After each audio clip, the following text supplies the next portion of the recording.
আসসালামু আলাইকুম। আমি লাভলি ডেইলি লাইফ থেকে বলছি। তোমরা সবাই কেমন আছো? আমি সকালে ভিডিওটা বানিয়েছি। গুড মর্নিং সবাইকে। সবাই কেমন আছো? আজকে আমি সকালে থেকে কি রান্না করতেছি, নাস্তা বলো রান্না বলো, সেটা একটু শেয়ার করব তোমাদের সাথে। দেখো এখানে আমি পাস্তা মানে আলু আর চিকেন, আর আজকে গাজর টাজর দিলাম না, কারণ বাচ্চারা আজকে আর গাজর খাবে না বলে দিয়েছে আগে আমাদের বাসায়। ঠিক আছে, এই দেখো ভাজি আর সরি আলু আর হলো চিকেন। হ্যাঁ,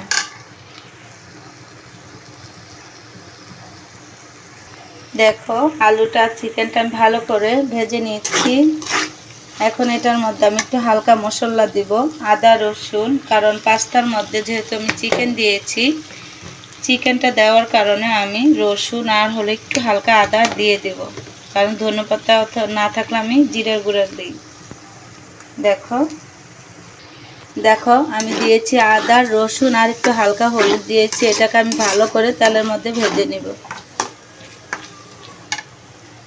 আজকে ক্যাপসিকামও দেওয়া হয় নাই, গাজরও দেওয়া হয় না, বরবটি, আমরা এই তিনটা জিনিস দেওয়া হয় আমার পাস্তার মধ্যে, কিন্তু আজকে দিব না। আজকে শুধু জাস্ট আলু আর হলো তোমার চিকেন। তো এই যে মশলাগুলো দিয়েছিলাম, এটার আমি ভালো করে ভেজে নিব যতক্ষণ এটা কাঁচা গন্ধটা না থাকবে। দেখো দেখো এই যে নুডলসের যে মশলা, ওইটা আমি দিয়ে দিচ্ছি, এটার সাথে দিয়ে দিচ্ছি, তাহলে প্রত্যেকটা চিকেন প্রত্যেকটা আলুর মধ্যে ঢুকে যাবে। 2 প্যাকেট, দোনো প্যাকেটই দিয়ে দিব। দেখো এখানে 2 প্যাকেট ছিল, আমি দোনো প্যাকেটই দিয়ে ফেলছি। এখন এটাকে ভালো করে ভেজে নিই, পরে পাস্তাগুলি দিয়ে দিব সাথে।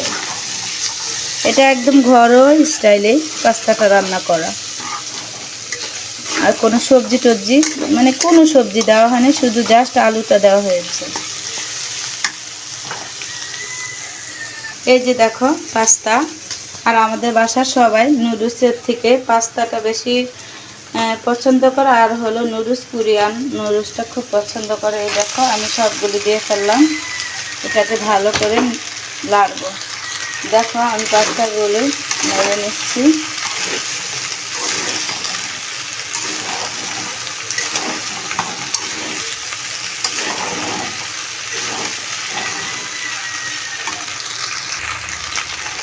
দেখো পাস্তাটা হয়ে গেছে। দেখো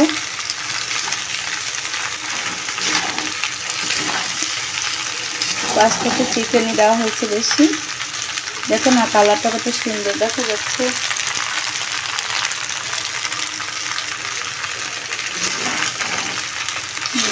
তোমরা সবাই চলে এসো খেতে পাস্তা। অনেক ঝাল দিয়েছি, কারণ সকালবেলা খাবো তো, ওই জন্য যেন বেশি বেশি ঝাল দিয়েছি, ভালো লাগে। দেখো হয়ে গিয়েছে, এখন এটা উঠিয়ে ফেলবো। হয়ে গেছে।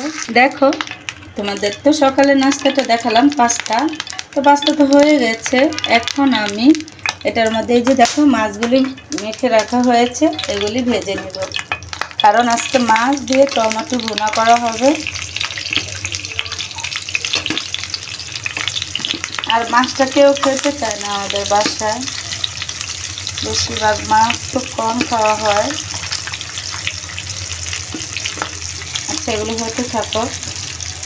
দেখো এখানে মাছগুলি ভেজে নিয়েছি লাল করে, এগুলো হয়ে গেছে। এখন আমি করলা ভাজি করবো, আর এগুলি কী দিয়ে রান্না করবো সেটা তো দেখাবো। এখন করলা বসাবো রান্নাতে। দেখো আমি করলা ভাজি বসাবো, পেঁয়াজটা দিয়ে ফেললাম। আর পেঁয়াজ বেশি লাল করব না, আমরা করলা ভাজির মধ্যে পেঁয়াজ বেশি লাল করি না, হালকা ভাজা হলে করলা দিয়ে দিব। দেখো আমি করলাটা দিয়ে ফেললাম।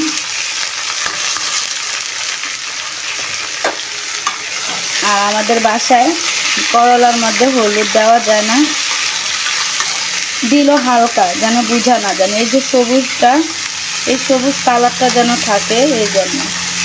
ঠিক আছে, এমনি ভাজতে ভাজতে কালার চেঞ্জ হয়ে যাবে। দেখো আমি লবণ দিয়ে ফেলেছি।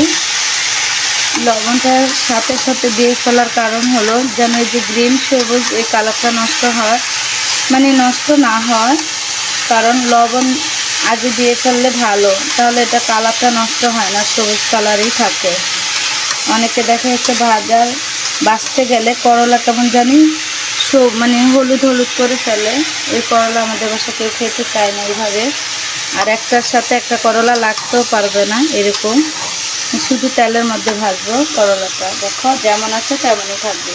দেখো এদিক দিয়ে আমার করলা ভাজিতে হচ্ছে, দেখো কালারটা কিন্তু চেঞ্জ হয় নাই, এখনও চেঞ্জ হয় না, ভাজি হয়ে আসছে, উঠিয়ে ফেলবো। এখনও দেখো চেঞ্জ হয় নাই করলা ভাজিটা, একটার সাথে একটাও কিন্তু লাগে নাই, দেখো সিদ্ধ হয়ে গেছে।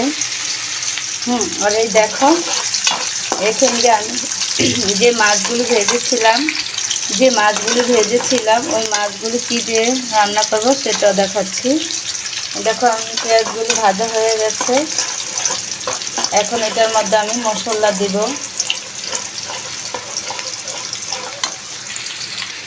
দেখো এই যে আদাটা দিয়ে ফেললাম, তারপরে রসুন দেব। এই যে দেখো 1 টেবিল চামচ দিলাম আদা, 1 টেবিল চামচ দিয়েছি। তো এই মশলাটা আমি ভালো করে কষিয়ে নেব। দেখো মশলাটা দিয়েছি, এখন লবণ দিব, তারপরে হলুদটাও দিব। এটা আমার কাঁচামরিচের তরকারি, আমার মশলা কষানো হয়ে গেছে, এখন আমি তরকারিগুলি দিয়ে দিব। দেখো এগুলিকে আমি ভালো করে কষিয়ে নেব। দেখো আমার করলা ভাজি হয়ে গেছে, দেখো এখনও সে গ্রিনই আছে, দেখেছো? আর একটার সাথে একটা লাগে না। এটা আমার ভাজিটা হয়ে গেছে, করলা ভাজি, শুধু তেলের উপরে। দেখো আমি পটল আর টমেটোগুলি ভালো করে কষিয়ে নিয়েছি। দেখো ভালো করে কষিয়ে নেওয়া হয়ে গেছে, তেল ছেড়ে দিয়েছে, দেখো অনেক তেল বেরিয়ে গেছে, তো হয়ে গেছে। এখন এটাকে আমি যেহেতু কষানো হয়ে গেছে হালকা পানি দিব, তারপরে মাছগুলি দিয়ে দিব। দেখো কষানো হয়ে গেছে, যেহেতু তেল বের হয়ে গেছে, দেখো অনেক তেল বের হয়েছে, তো রান্না হয়ে কষানো যেহেতু হয়ে গেছে, এখন আমি পানি দিয়ে ফেলবো এটার সাথে।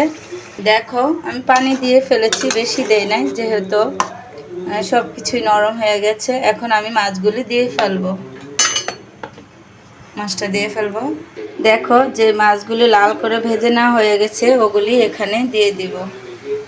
দেখো আর কাঁচামরিচের তরকারি আমাদের বাসায় পছন্দ করে বেশি, গুঁড়ামরিচের তরকারি কেউ খেতে চায় না, এই জন্য কালারটা দেখো কত সুন্দর। গুঁড়ামরিচের তরকারিটা লাল হয় তো, আর এগুলি অনেক সুন্দর। কাঁচামরিচের তরকারিটা সুন্দর হয় বেশি, খেতেও ভালো লাগে। গুঁড়ামরিচের তো কাঁচামরিচের তরকারিটা তোমার গ্যাস হয় না, খেলেও ভালো, সব দিক দিয়ে উপকার, আর কালারটাও সুন্দর হয়, তরকারি খেতেও মজা হয় কাঁচামরিচের তরকারি। আচ্ছা দেখো আমি সবগুলি মাছ দিয়ে ফেলেছি, এখন শুধু জাস্ট হলে জিরের গুঁড়া আর ধনে পাতা নাই, জিরে গুঁড়া দিয়ে উঠিয়ে ফেলবো। হতে থাকো। দেখো আমি জিরার গুঁড়োটা দিয়ে তারপর উঠিয়ে ফেলবো। জিরা গুঁড়ো যেহেতু আগে একবার দিয়েছি, দেখো জিরা গুঁড়ো দিয়েছি, আর তরকারিটা হয়ে গেছে, আর একটু হবে আর কি, ঝোলটা আর একটু টানবে, তারপরে উঠিয়ে ফেলবো।